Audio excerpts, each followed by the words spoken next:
पोराचं लेखन व माय मग कुणी नाही केलं भलं व माय अग दिल्लीचं दालन फुलं व माय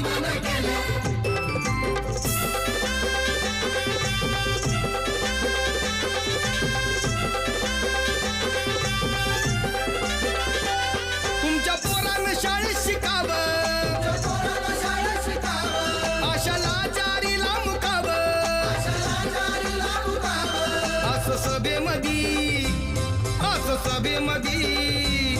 असं सभेमधी भाषण व माय मग